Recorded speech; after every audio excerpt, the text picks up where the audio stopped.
Do you ever find yourself waking up multiple times a night, stumbling to the bathroom, only to return to bed feeling like you've barely slept? This frustrating experience, known as nocturia, is more than just an annoyance. It disrupts our precious sleep cycles, leaving us tired, irritable, and less productive the next day. If this sounds familiar, you're not alone. Millions of people around the world struggle with this common yet often misunderstood condition. But what if I told you there are simple, effective ways to reclaim your nights and wake up feeling truly refreshed? Today we're diving deep into the world of nocturia. We'll uncover its hidden causes and, most importantly, equip you with a powerful 3-minute pre-sleep routine and 3 targeted exercises that can make a world of difference. So get ready to say goodbye to those nightly interruptions and hello to a full, restorative night's sleep.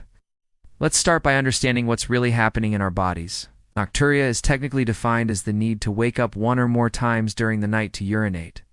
While it might seem like a simple bladder issue, the root causes can be surprisingly complex. As we age, our bodies naturally produce less of a hormone called antidiuretic hormone, or a DH. This hormone's job is to tell our kidneys to reduce urine production while we sleep. With less ADH, the kidneys keep working, filling the bladder and sending that all-too-familiar signal to our brain that it's time to go. Another major factor is a change in our bladder's capacity. Over time, the bladder muscle can become less elastic, meaning it can't hold as much urine as it used to. It's like trying to fit the same amount of water into a smaller balloon. It's going to fill up faster and need to be emptied more often. But it's not just about age. Our daily habits play a huge role. Think about your evening routine. Do you enjoy a large glass of water, a cup of tea, or maybe a beer or a glass of wine before bed? While staying hydrated is crucial, the timing is everything. Consuming large amounts of liquid, especially diuretics like caffeine and alcohol, in the hours leading up to sleep is like pre-programming your body for a nighttime bathroom trip. These substances actively encourage your kidneys to produce more urine, directly contributing to nocturia. Even certain foods, particularly those high in salt, can make you thirsty, leading you to drink more fluids late in the evening and exacerbating the problem. Beyond lifestyle, various medical conditions can also be culprits. For instance, something as common as sleep apnea, where breathing repeatedly stops and starts during sleep, can trigger nocturia. The changes in oxygen levels and pressure in the chest can stimulate the heart to release a substance that increases urine production. Conditions like diabetes are also well-known causes. High blood sugar levels force the kidneys to work overtime to filter and absorb the excess sugar. If they can't keep up, the sugar is excreted into the urine, pulling fluids from your tissues and making you need to urinate more frequently, both day and night. Swelling in the legs and feet, known as peripheral edema, is another factor. During the day, gravity causes fluid to pool in your lower extremities. When you lie down at night, this excess fluid is reabsorbed into your bloodstream and filtered by the kidneys, leading to increased urine production precisely when you want to be sleeping. It's clear that nocturia is often a symptom of a larger puzzle. To help us connect these dots, we sat down with a leading urology expert, Dr. Evelyn Reed, who has spent over 2 decades helping patients manage bladder health. We asked her to shed more light on this issue. Dr. Reed, thank you for joining us. From your perspective, what's the biggest misconception people have about nocturia? Well, the most common misconception is that nocturia is an inevitable and untreatable part of aging. Many people just accept it, thinking, I'm just getting older, okay? This is normal. They suffer in silence for years, not realizing that their quality of life is being severely impacted. They daren't talk to their doctors about it because they might feel embarrassed, or they simply do unsee it as a medical problem. But nocturia is absolutely a medical condition, and in many cases, it's highly treatable. It's not something you just have to live with. Okay, ignoring it can mean missing an underlying health issue that needs attention, like diabetes, a heart condition, or sleep apnea. So, the first step is recognizing it as a valid health concern and seeking advice. That's a very important point. So when should someone be concerned enough to see a doctor about their nightly bathroom trips? That's a great question. The general rule of thumb is this: if waking up to urinate is negatively affecting your daily life, it's time to talk to a healthcare professional. Are you feeling constantly fatigued during the day? Is your mood affected? Is your work performance suffering? If the answer to any of these is yes, then it's a problem worth addressing. Specifically, if you're consistently waking up 2 or more times per night, that's a clear signal to get it checked out. Also, if the onset is sudden, if it's accompanied by other symptoms like pain, a burning sensation, or blood in the urine, you should seek medical attention promptly. It's always better to be proactive. A simple conversation with your doctor can start the process of identifying the cause and finding a solution that works for you. Thank you, Dr. Reed. Your insights are incredibly valuable. It's empowering to know that we, Dan T, have to just accept poor sleep as a fact of life. Now, armed with this understanding, let's move from the why to the how. We're going to walk you through a simple yet powerful 3-minute pre-sleep routine and 3 specific exercises designed to help you manage nocturia and improve your sleep quality. These are practical steps you can start implementing tonight. First, let's talk about that crucial 3-minute routine before you turn out the lights. Think of this as your final checklist for a peaceful night. Minute 1, the final bathroom visit. This might sound obvious, but the technique matters. Don't just rush in and out. Take your time, sit down on the toilet, relax your pelvic floor muscles, and practice what's known as double voiding. After you finish urinating, wait about 20 to 30 seconds, then gently lean forward and try to urinate again. This simple trick helps ensure your bladder is as empty as possible, buying you more time before it fills up again. Rushing through this final visit is a common mistake that can leave a surprising amount of urine behind.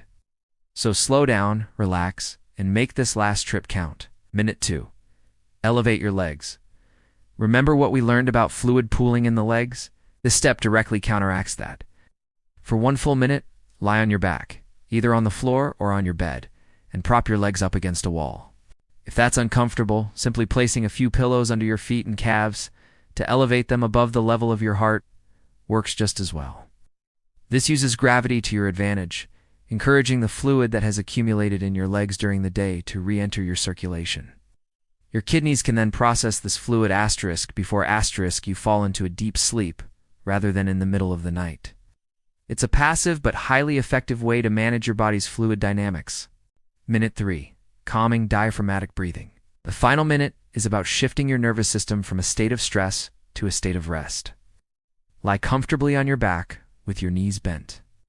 Place one hand on your upper chest and the other on your belly, just below your rib cage.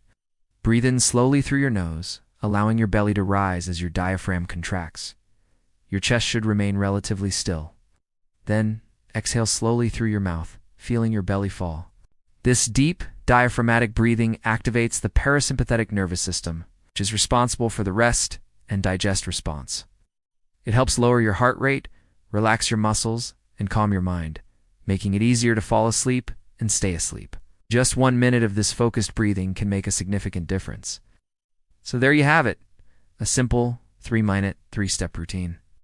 Double voiding to empty the bladder completely, leg elevation to manage fluid redistribution, and deep breathing to calm the nervous system. Integrating this into your nightly ritual can be a game changer. Now that we have our pre-sleep routine down, let's focus on strengthening the very muscles that control urination. The pelvic floor is a group of muscles that form a supportive sling at the base of your pelvis. They support your bladder and help control the flow of urine. When these muscles are weak, they can't do their job effectively. The good news is, just like any other muscle, they can be strengthened with targeted exercises. We're going to show you 3 highly effective exercises. The key here is consistency. Aim to do these exercises daily for the best results. Exercise 1 is the classic kedgel. The hardest part of a kedgel is identifying the right muscles. The next time you're urinating, try to stop the flow midstream. The muscles you use to do that, that's your pelvic floor. Now, never make a habit of doing this on the toilet, as it can interfere with proper bladder emptying. It's just for identification. Once you've found them, you can do Kegels anywhere. Bye! Lie on your back with your knees bent. Squeeze those pelvic floor muscles as if you're trying to stop urination and lift them upwards. Hold the contraction for 3 to 5 seconds, making sure you're not squeezing your buttocks, thighs, or abdomen. Then relax completely for 3 to 5 seconds. It's crucial to feel the full release. Repeat this 10 times. This is 1 set. Try to do 3 sets throughout the day. Our second exercise is the bridge. This exercise not only works the pelvic floor, but also strengthens your glutes and hamstrings, which provide support to the pelvis. Lie on your back with your knees bent, feet flat on the floor, hip width apart, and your arms by your sides. As you exhale, gently squeeze your pelvic floor and glute muscles, and lift your hips off the floor until your body forms a straight line from your shoulders to your knees. Inhale as you hold this position for a couple of seconds, keeping your core engaged. Then, slowly lower your hips back down to the floor. Focus on a smooth, controlled movement. Aim for a set of 10 to 15 repetitions.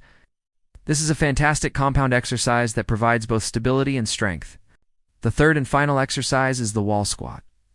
This is a great way to engage the pelvic floor in a functional, weight-bearing position.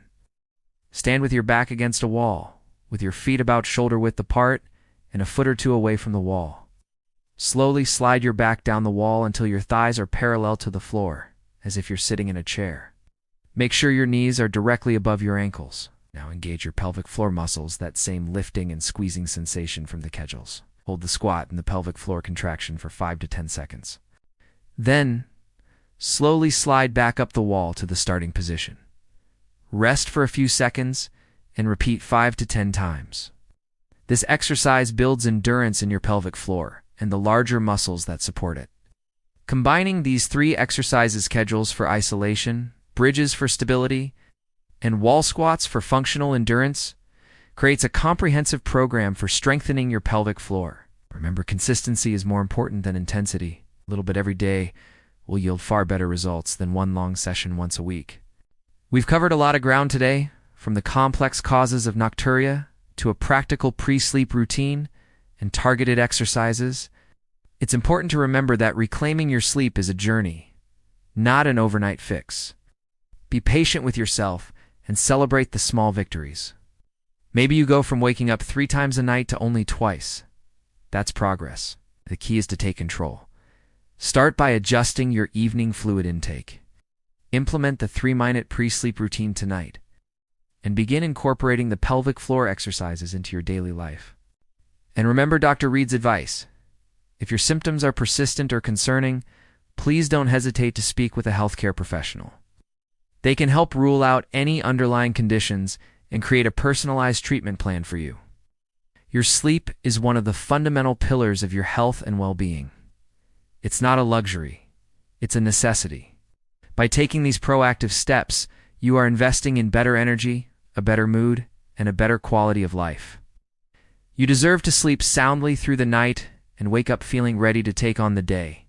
Thank you so much for joining us on this deep dive into conquering nocturia. We hope you found this information helpful and empowering.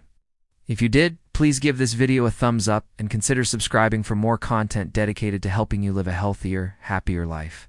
Sweet dreams, and we'll see you in the next video.